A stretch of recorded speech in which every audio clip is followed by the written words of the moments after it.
ঘটনাটি গতকালকের। এক ভাই আসলেন আমার কাছে, বললেন যে ওনার বাসায় যেতে হবে, ওনার ছেলে অসুস্থ। চলে গেলাম, গিয়ে দেখি বাচ্চা শুধু ঘুমাচ্ছে, পাশাপাশি ঝিমাচ্ছে, কথাবার্তা বলছে না। তো কি হয়েছে কেউ জানে না। তো ওর বালিশের নিচ থেকে এই এই পাতাটি পাওয়া গেছে, একটি ওষুধের পাতা। দেখেন এখানে লেখা রয়েছে সেডিল, ছোট করে লেখা রয়েছে ডায়াজিপাম। তো এই ওষুধটি সে সবটি ওষুধ একেবারে খেয়ে ফেলেছে। যে আসলে অসুস্থ নয়, এগুলা সে উঠতি বয়সের একটি তরুণ ছেলে, সে সবগুলা ওষুধ খেয়ে ফেলেছে। তো খেয়ে ফেলার কারণে তার সমস্যা হচ্ছে। তো আমি তাকে রেফার করে দিলাম হাসপাতালে। এই ধরনের চিকিৎসা হাসপাতাল গিয়ে করতে হয়, ভর্তির জন্য তাকে পাঠিয়ে দিলাম। তো সে হাসপাতালে রেফার করে দিলাম রেজিস্টার ডাক্তারের চিকিৎসা নেওয়ার জন্য। দেখেন এখানে ১, ২, ৩, ৪, ৫, ৬, ৭, ৮, ৯, ১০, ১১, ১২, ১৩, ১৪, ১৫, ১৬, ১৭, ১৮, ১৯, ২০টি ওষুধ রয়েছে এক পাতার মধ্যে। সে ২টি রেখে ১৮টি ট্যাবলেট খেয়ে ফেলেছে। তো ১৮টি ট্যাবলেট খেয়ে ফেলেছে। এগুলো আসলে সে যে অসুস্থতার জন্য নয়, এগুলো হচ্ছে সে একটা নেশা করে এটা দিয়ে। তো অনেকে এটাকে বিভিন্ন ড্রিংকস এর সাথে মিশিয়ে খান, বিভিন্ন ড্রিংকস এর সাথে মিশিয়ে খান। তো আমার প্রশ্ন হচ্ছে সে ওষুধটা পেল কোথায়?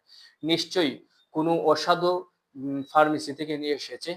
তো ফার্মেসি একটি মহৎ পেশা, যারা ফার্মেসির সাথে ভাইয়ারা যুক্ত রয়েছেন, এটা একটি মহৎ পেশা। এখানে এই ওষুধটা প্রেসক্রিপশন ছাড়া বিক্রি করার কোনো রাইট নেই। সবসময় প্রেসক্রিপশন অনুযায়ী ওষুধটা বিক্রি করতে হবে। দেখেন সে ওষুধটা ফার্মেসি থেকে কিনে নিয়ে এসছে। কোনো না কোনো ফার্মেসি থেকে নিয়ে আসছে, এনে সে সবগুলা খেয়ে ফেলছে। প্রতিনিয়তই এভাবে ফার্মেসি থেকে কিনে এনে ওষুধ এভাবে যারা নেশা করে তারা এগুলা খায়। তো এগুলা বিভিন্ন ড্রিংকস এর সাথে অনেকে মিশিয়ে খায়। তো আমার প্রশ্ন হচ্ছে এভাবে ওষুধ দিবেন না। ফার্মেসি একটি মহৎ পেশা। আপনার এই জায়গা থেকে আপনি মানুষের সেবা করছেন, মানব সেবা করছেন। তো এভাবে কখনো আপনি প্রেসক্রিপশন ছাড়া এই ওষুধটি দিবেন না।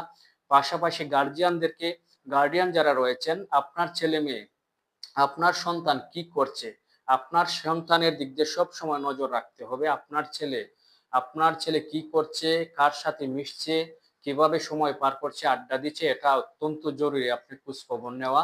তো এভাবে যদি চলতে থাকে আপনার সন্তান একদিন বিপদগামী হয়ে যাবে। আমার ভিডিওটি করার উদ্দেশ্য কাউকে প্রতিহন্য করা নয়, কাউকে হেয় করা নয়। আমার উদ্দেশ্য হচ্ছে সচেতনতা তৈরি করা। এই ভিডিও থেকে যেন আরো মানুষ সচেতন হতে পারে, সন্তানদের দিক দিয়ে নজর রাখতে পারে। দেখেন এই সেডিল, এই ওষুধটি একসাথে অনেকগুলো ওষুধ খেয়ে ফেলেছে, সে অসুস্থ হয়েছে, তাকে হাসপাতাল রেফার করে দিয়েছি। তো আপনার সন্তানের প্রতি সব সময় নজর রাখবেন।